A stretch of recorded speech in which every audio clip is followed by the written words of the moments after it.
Hello,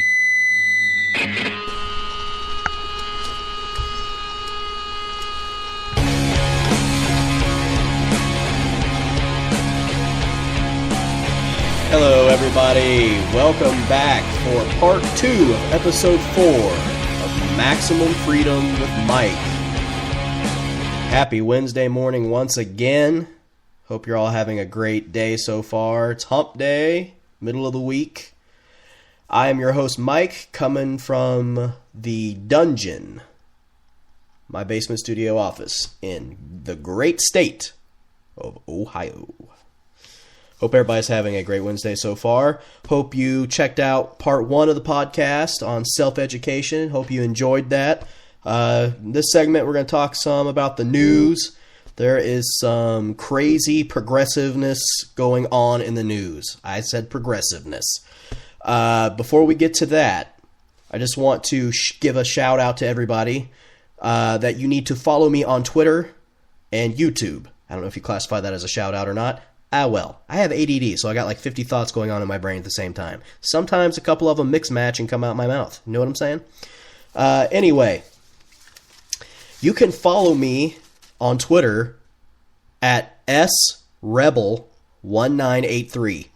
S as in say, rebel as in rebel, 1983. And you can check me out at YouTube. My channel name is Sanctified Rebellion. That's one word, one whole word. Sanctified Rebellion. And also, I've recently launched a website a few days ago, maxfreewithmike.com. maxfreewithmike.com. You go there, you'll find, I try to do a daily news roundup. I post one blog article a day, plus I post up these podcasts and yada yada. You can keep up with me and see what's going on. I'm creating it to be a valuable resource for libertarians and for anybody who's freedom-minded, whether you're libertarian or not. So, yeah. Before we kick off things here with the news, I've got an ad for a sponsor that I need to read or talk about. We all know that college can be very, very expensive. I actually have put college on hold for quite a while. I'm 30 and I haven't graduated college. Think about it. I didn't start till I was like 25, 26, and I already had a family. But college is expensive. I know all about it. The most expensive part being the freaking books. College textbooks are outrageously expensive, and they're like almost impossible to sell back. And when you do sell them back to the store, if you buy them from the campus store, you get freaking pennies for them compared to what you paid for them. So I am so happy that this sponsorship came through because I love what these people do. I'm talking about campus book rentals. You can rent textbooks across the nation, no matter where you go to school, and you can end up saving hundreds of dollars every semester with customers, everywhere who are looking for textbooks that, are affordable, that will get the job done, but won't cost an arm and a leg. Campus book rentals is the way to go. You can take advantage of the offer that they have by going to my website, maxfreewithmike.com. And if you go to the website, you will see an ad on the side of my blog that says, save up to 80%, rent textbooks. That's how much you can save on the cost of your college textbooks by using campus book rentals. It's so much better than buying the books through Amazon or whatever. I love Amazon, man. I really do. I love Amazon. I think that they are a great company. Just about every kind of resource you could need, they have it. But this is different. You're already a broke college student, right? So why pay more than you have to for your books? Go to my website, maxfreewithmike.com. Click on the ad that says save up to 80%. Go there, sign up, rent your textbooks, and save yourself and your parents a lot of money and a lot of headaches. All right, guys, let us roll into the news. Man, there's some crazy stuff going on. The first story I want to talk to you guys about is one that I got from The Blaze that the headline reads, Single mom spends night in jail after cop accuses her of committing a felony during simple traffic stop, except she didn't commit the felony. Okay? If you hear some screaming in the background, that would be my 2-year-old child throwing a temper tantrum. I'm in a very not uninsulated, I don't know if that's the correct term, basement. So if you hear him screaming and crying, I apologize. Anyway, this news story says a Florida woman spent the night in jail after a Broward County Sheriff's deputy accused her of committing a felony by audio recording their conversation during a simple traffic stop. Upon review, all charges against her were dropped, but now the Broward Sheriff's Office is facing a lawsuit. Brandy Burning, a single mom, was pulled over by Lieutenant William O'Brien for driving in an HOV lane. A HOV lane? I don't know what that is. I'm not from Florida. After some back and forth about her traffic violation, Burning informed the officer that she was recording their conversation. "Oh, I forgot to tell you I was recording our conversation," Burning is heard saying in the audio. "I'm sorry," O'Brien responds. "I have to tell you, I forgot to tell you I was recording," she repeats. It was at this point that O'Brien accused her of committing a felony and demanded the cell phone. He also told her he knows the law better than she does. "You're committing a felony. Hand me the phone," O'Brien orders. "No, I am not," the defiant woman says in the audio.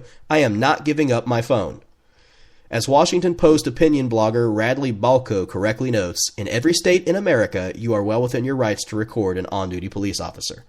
There are very few limited exceptions, such as if while recording you physically interfere with an officer trying to perform his duties. But as long as you aren't in the way, you're protected by the First Amendment. After allegedly climbing into the car and attempting to take the phone forcefully, O'Brien removed Burning and arrested her. The mom can be heard screaming on the tape, demanding the officer take his hands off her. "Get off of me, you're breaking the law," she yelled. "I'm not getting out of my car, get off of me." Burning was eventually charged with traffic violations and resisting arrest, but no crimes related to the recording. All charges were eventually dropped. No crap. The single mom is still spent a night in jail and claims she suffered several bruises and scrapes during the traumatic experience. "Touching me, trying to take my personal belongings from me, trying to put me in jail for something so small," she recalled in an interview. Burning's attorneys have already notified the Broward Sheriff's Office that they're planning to file a lawsuit on grounds of battery, false arrest, and false imprisonment. It also came to light that a former deputy with the Broward Sheriff's Office is facing criminal charges after allegedly smashing a woman's phone for videotaping him. All right, guys, look, listen. Cops today are getting way out of freaking hand. That was my first thought reading this news story. There's several news stories about cops out today. That these cops are getting drunk with power and they're getting out of hand. And I believe this is a direct result of government expansion. The more power that the police have in our lives, it's going to lead to this. Okay, so the more the government interferes, the more they create laws that are designed to strip away our freedom, the more power they inadvertently hand to police officers. The more power that an individual has over another, the more corrupt that person will become. I mean, it's just common sense. You know, absolute power corrupts absolutely or something like that. I mean, that's a clear case here. This guy was nuts, out of his mind. This guy should be fired. Just fired. He totally violated all of her rights. I mean, there's just no excuse for this crap. And this is something that's becoming commonplace. Cops are getting out of hand with the amount of authority they think they have. Okay? I'm telling you, I'm just so sick and tired of seeing this crap. I know that there's good cops out there. Don't get me wrong. I know there are good cops out there. I know there are police officers who put their lives on the line every day to keep us safe from wackos who would try to take away our right to life and our right to live as we choose. But they are becoming more and more in the minority. Most of the cops that I've encountered and that I've read in the news, most of those police officers are corrupted to the core, drunk with their power and authority. That badge has just gone to their heads. I mean, this is ridiculous. Like, it's getting more and more evil.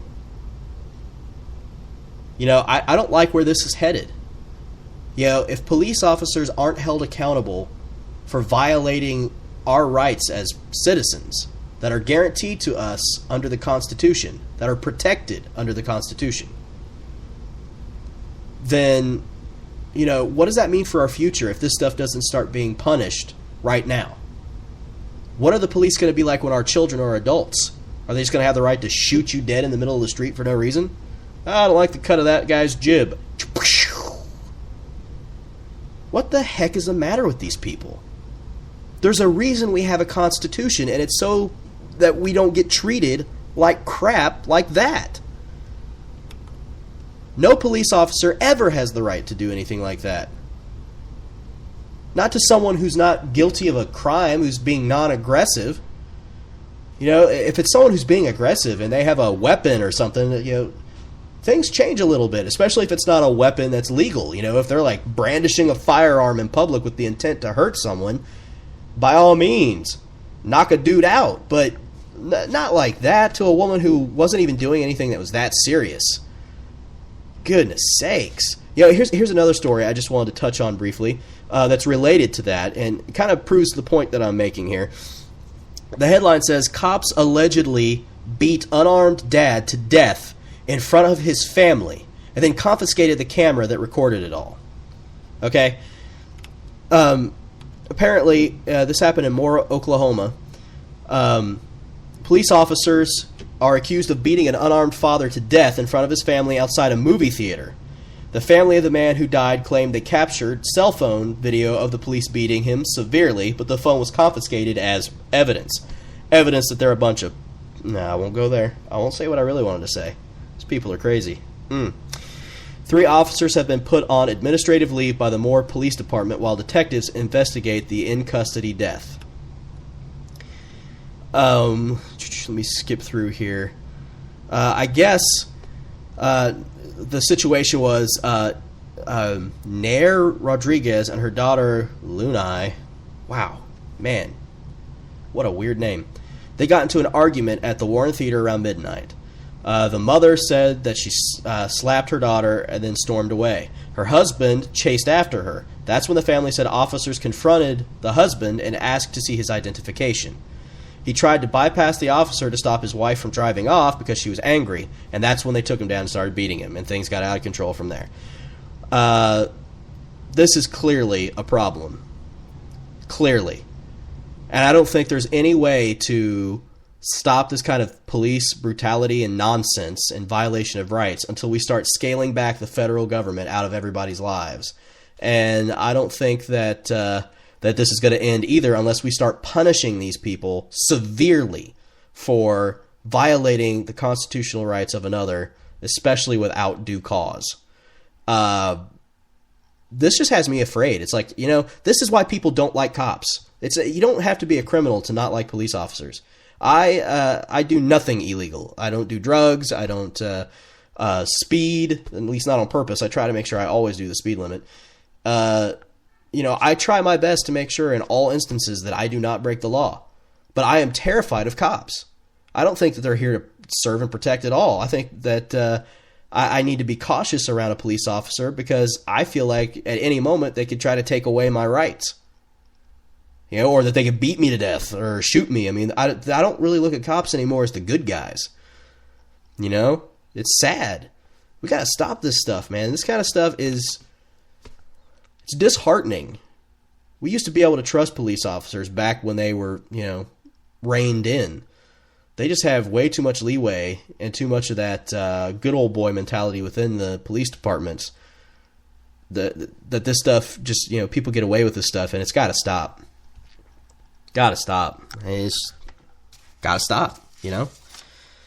All right. Let's move on to something else, because that one really, you know, lit a fire under my rear this morning when I read that. That was just terrible. Feel sorry for the family who, you know, lost a husband and father because a cop decided to be a D-bag and beat him to death. It's a shame. Okay, switching gears. Another story from the Blaze I found interesting this morning. White House on board with DNI. American people should have been informed about NSA surveillance. We should have been informed? Really? I was under the impression that we shouldn't be surveilled without a warrant in the first place. An individual warrant, not a blanket secret warrant. Anyway, White House Press Secretary Jay Carney, one of my least favorite people in the world, essentially agreed with Director of National Intelligence James Clapper's recent comments that the government should have been upfront with Americans about the National Security Agency's data mining program. Okay, this is gonna get crazy here. Okay, this is gonna get real crazy. The stuff that you're gonna hear coming out of this man's mouth. I don't think this man is capable of telling the truth. I certainly don't think Director Clapper is saying anything that should come as a surprise, going all the way back to the event that led to the creation of the programs, Carney said Tuesday. You've seen in what the president has done and the steps that he has taken. He absolutely shares the view that we need to enact reforms and take steps that provide more transparency to the American people in a way that gives them more confidence that the intelligence gathering we engage in is done with full oversight and in accordance with the Constitution and the law, and is done solely with the aim of protecting the American people and protecting the United States, Carney said. I'm sorry. Obama is a big fat liar, and he's never had any regard for the Constitution.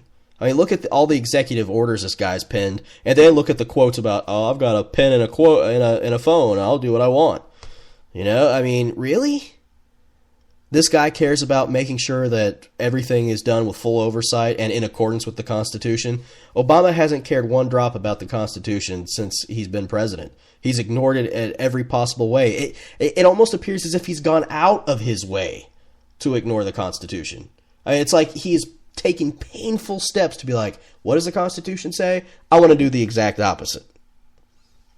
And I'm supposed to believe that. What measures has he taken exactly to fix this?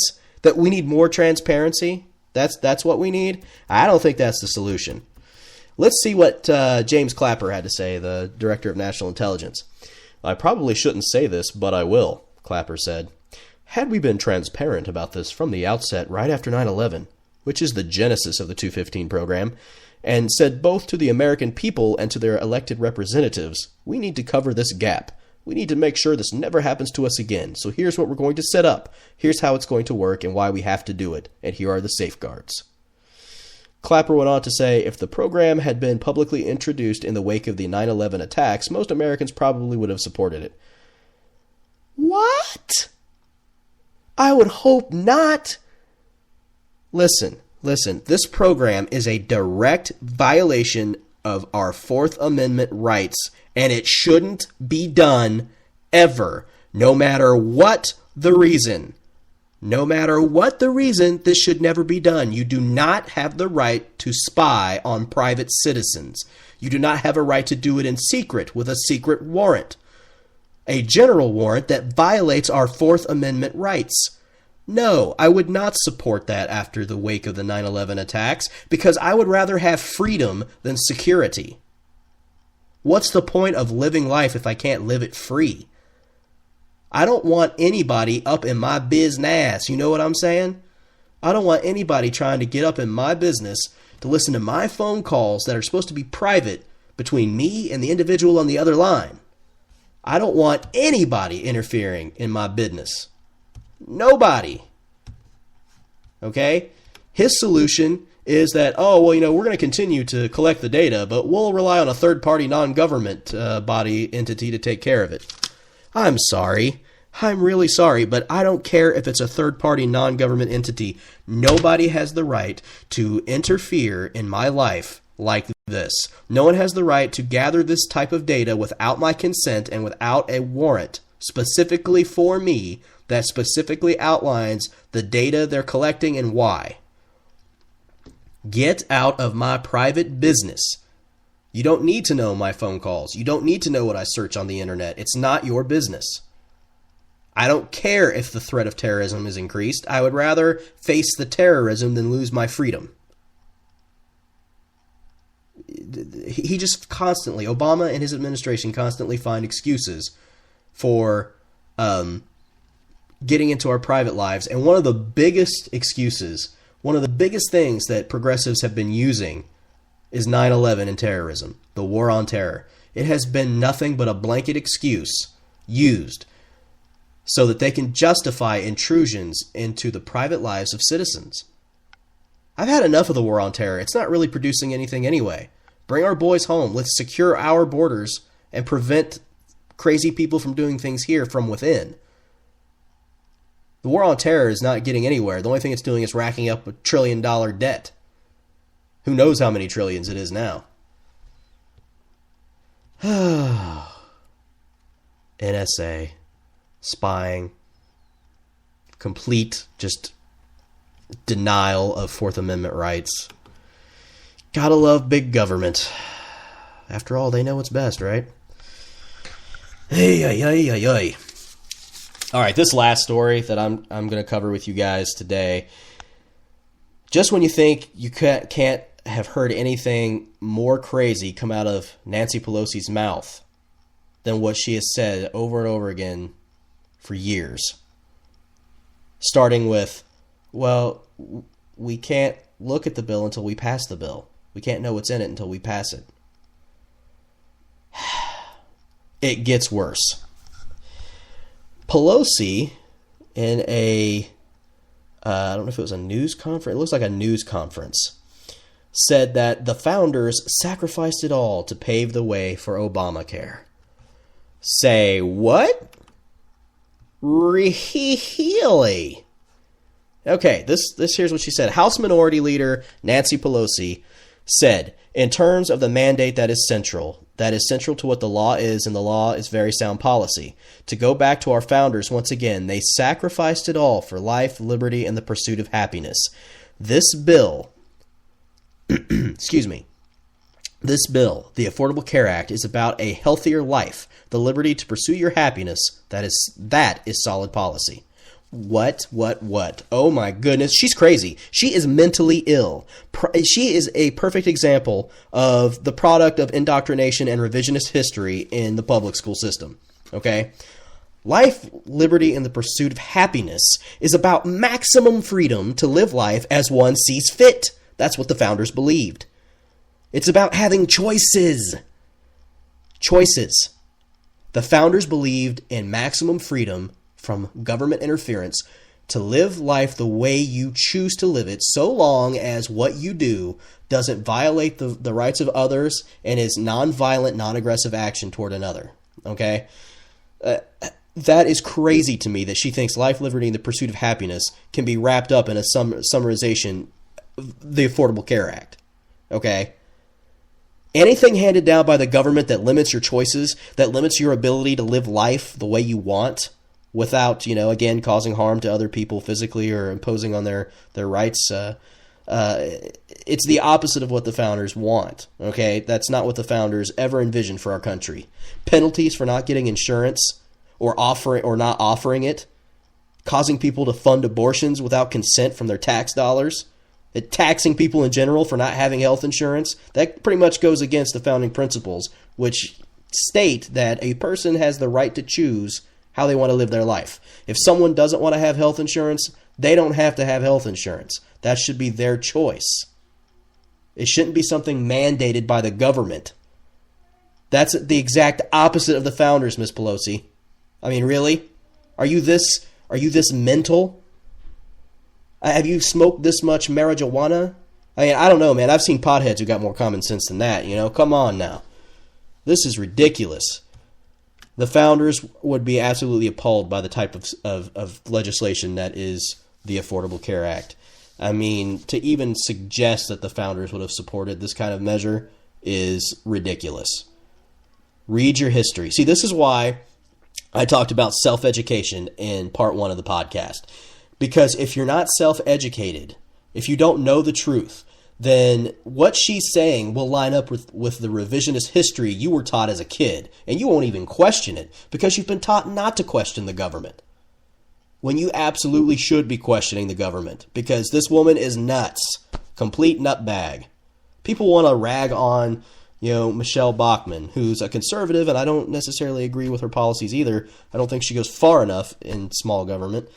They want to label her crazy. I've never heard anything as nuts come out of her mouth as I have had from Pelosi. Why does nobody ever call Pelosi out other than conservatives and libertarians? I mean, come on. It's common sense, people. Common sense. If you look at the founders' writings, firsthand sources, maximum freedom. That's why I call the show Maximum Freedom with Mike, because that's what I'm about. Maximum freedom, liberty, to choose to live life the way I see fit. And this is supposed to, how does that line up with that concept? That you're forcing me to buy insurance or else punishing me and penalizing me for it. Go with our program or else. People are losing their insurance that they want to keep and the doctors that they want to see because of this legislation that's being pushed on everyone. That's limiting choices. Limiting choices is taking away freedom, and it's at the hands of government. All the opposite of what the founders had in mind when establishing our constitutional republic. This woman is nuts, nuts, nuts. All right, guys, that about wraps it up for today. Before we get going, I want to mention again that I have an Amazon store on my website with some great resources from Ron Paul, Andrew Napolitano, and other great libertarian thinkers who have helped me grow in my understanding of libertarian principles and who I would highly recommend you checking out. Also, make sure that you get on Twitter. Follow me at srebel1983, srebel1983, and get on YouTube and follow my channel there. It's Sanctified Rebellion, one word. I'm going to be putting up some constitutional videos here soon as a resource for homeschoolers and as a resource just for anybody interested in learning about the Constitution and stuff like that. Check out my website. It's maxfreewithmike.com, maxfreewithmike.com.